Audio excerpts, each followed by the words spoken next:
जी बिस्मिल्लाहिर्रहमानिर्रहीम। वर्ल्ड विशर के साथ मैं हूं मुसव्विर चौधरी। और आज़ाद कश्मीर और उसके इलेक्शन ये 25 जुलाई को कल हुए हैं, 25 जुलाई 2021। और इसी तरह का एक बहुत बड़ा इलेक्शन 25 जुलाई 2018 को हुआ था। और इस लिहाज से जो 25 जुलाई 2018 को हुआ था पाकिस्तान का इलेक्शन, उसमें जो कुछ हुआ वो पाकिस्तान के अवाम ने तो देखा ही देखा, लेकिन पूरी दुनिया ने देखा कि किस तरह से आरटीएस बैठा और किस तरह से रिज़ल्ट चेंजेस हुए, और फिर किस तरह से जो पोलिंग स्टेशंस हैं उनका रिज़ल्ट 24 घंटे नहीं बल्कि 48 और 72 घंटे लेट हुआ, दो दो तीन तीन दिन। हालांकि ऐसा नहीं था कि कोई पोलिंग स्टेशन थरपारकर में हो और उसका जो रिज़ल्ट है वो, या उसका जो इलेक्शन कमीशन का ऑफिस है वो सखर में हो। तो थरपारकर से सखर आने में काफ़ी लेट हो गई, काफ़ी ताख़ीर हो गई, क्योंकि रास्ते का सफ़र बहुत ज़्यादा। ऐसा नहीं था, बल्कि जहां पोलिंग स्टेशन होते हैं, जहां हल्का होता है, वहीं पर ही करीब में 15 मिनट 20 मिनट और ज़्यादा से ज़्यादा आधे घंटे की ड्राइव पर इलेक्शन कमीशन का ऑफिस होता है। और वहीं से इन सारी चीज़ों को देखा जाता है, वहीं पे गिनती होती है और वहाँ से रिज़ल्ट की अनाउंसमेंट होती है और बताया जाता है लोगों को कि कौन जीता है और कौन हारा है।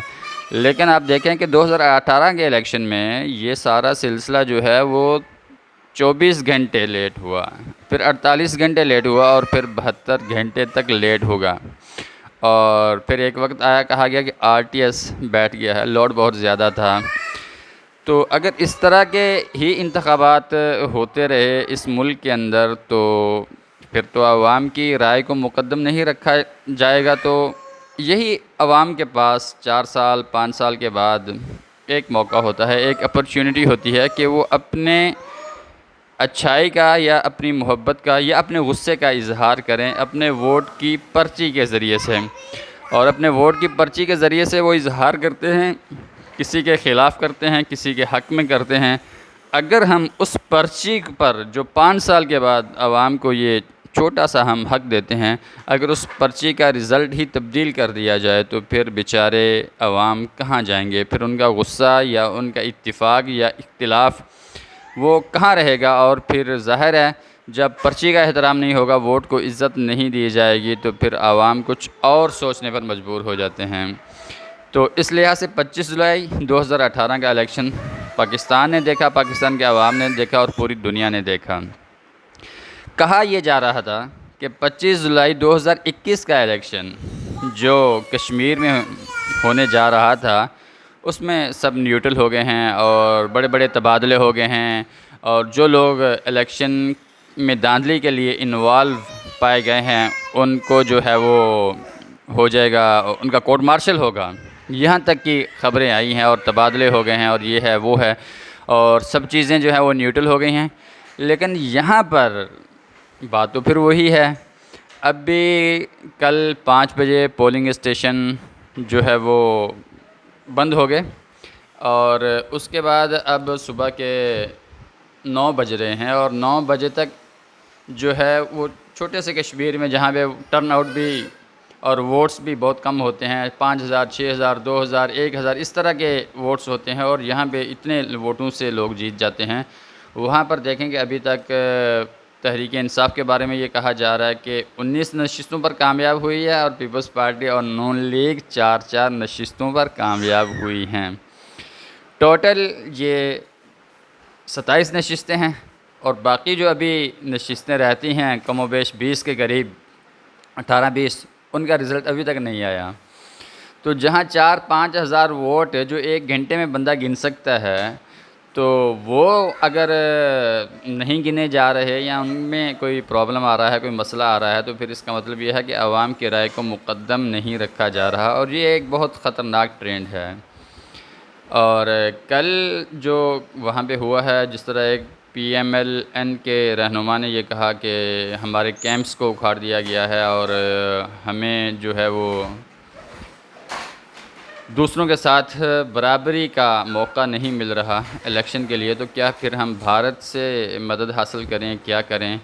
तो इसका मतलब तो बहुत सीधा है, सादा है कि अगर आज कश्मीर के अवाम को भी उनका हक़ राय दही सही तौर पर इस्तेमाल करने का मौका फ़राहम नहीं किया जा रहा, तो फिर इस हालात का ज़िम्मेदार कौन होगा? और क्या वोट की पर्ची को इधर-उधर घुमा देने से कोई तरक्की हो जाएगी या क्या होगा? कुछ भी नहीं होना, हुआ ही कुछ भी नहीं है। और आज अगर कश्मीर के अवाम के साथ इस तरह से हुआ, तो फिर मकबूज़ा कश्मीर में तो इंडिया कई सालों से यही कर रहा है, और हम ये कहते हैं कि वो कोई इलेक्शन नहीं होता, वो तो ढोंग होता है। तो हम जो हमारा कश्मीर है, क्या हम इसमें free and fair election they सके हैं, या ऐसा इलेक्शन दे सके हैं जिस पर कौम का, वहाँ पे के अवाम का एतमाद हो? मेरा ख़्याल है कि वो नहीं दे सके। और जहाँ तक इलेक्शन से पहले की बात है, वो सारी तज्ज़िया और सब चीज़ें और सब ख़बरें यही आ रही थी कि पीएमएलएन के जो जलसे हैं वो बहुत बड़े हो रहे हैं, और तब ये लोगों को उम्मीद हो चली थी कि पीएमएलएन यहाँ पर ज़्यादा सीट्स लेगी, और क्योंकि उनके जलसे बड़े हो रहे हैं, बड़े चार्ज जलसे थे और बड़ा आवाम उनमें शरीक हो रहे थे। लेकिन फिर वही हुआ जो होता आ रहा है।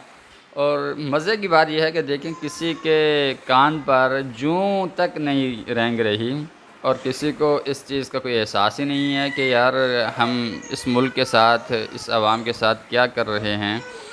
और मेरा ये ख़्याल है कि 25 जुलाई का जो दिन है, वो 2018 में हो या 2021 में हो, शायद डेमोक्रेट्स के लिए कोई ज़्यादा अच्छा नहीं है, क्योंकि पर्ची आप एक बॉक्स में डालते हैं और निकलती कहीं दूसरे बॉक्स से है। और फिर इस तरह के इलेक्शंस के अंदर इस मुल्क में, बल्कि क्या, यहाँ पर धुंध भी छा जाती है। तो देखते हैं, अब तक जो है वो काफ़ी धुंध छाई हुई है, और काफ़ी चीज़ें जो है वो ख़राब नज़र आ रही हैं। और कल 7 बजे शेख रशीद भी ये ऐलान कर रहे थे हम जीत गए हैं। लेकिन जहाँ तक एक बात मैं आपसे ज़रूर अर्ज़ करूँगा कि एक बहुत ही वेल नोन्ड जर्नलिस्ट हैं जिसको कहते हैं हमीद भट्टी। हमीद भट्टी साहब जो हैं, उन्होंने तो कोई 5-6 दिन पहले ARY के प्रोग्राम में वसीम बदामी से बात करते हुए ये कहा था कि वहाँ पर नून लीग भी नहीं जीत रही, PP भी नहीं जीत रही, तहरीक इंसाफ भी नहीं जीत रही। भाई कौन जीत रहा है? फिर उन्होंने कहा कि वहाँ से PTI तहरीक इंसाफ जीतेगी। तो पूछा क्यों? कहा ये जो 4-5 दिन पहले एक मीटिंग हुई है, और उस मीटिंग के अंदर सीट्स कंफर्म हुई हैं कि किसको क्या मिलेगा और कहाँ पे कौन जीतेगा। तो इस लिहाज से जो मेरी इत्तलात हैं कि वो PTI जीत रही है। हमीद भट्टी की ख़बर तो दुरुस्त निकली है, इसमें तो कोई डाउट ही नहीं है। लेकिन हमीद भट्टी का बैकग्राउंड क्या है, उसके पास ये ख़बर कहाँ से आई, और वो किन लोगों की ख़बरें देता है, इस पे ही अगर तहकीकात कर ली जाए, तो मेरा ख़्याल है कि इस चोरी का या इस सीना ज़ोरी का या इस डाके का सुराग मिल जाएगा, तो खुरा निकल जाएगा, खुरे पे आप पहुंच जाएंगे कि किसने कहाँ पे डाका मारा है।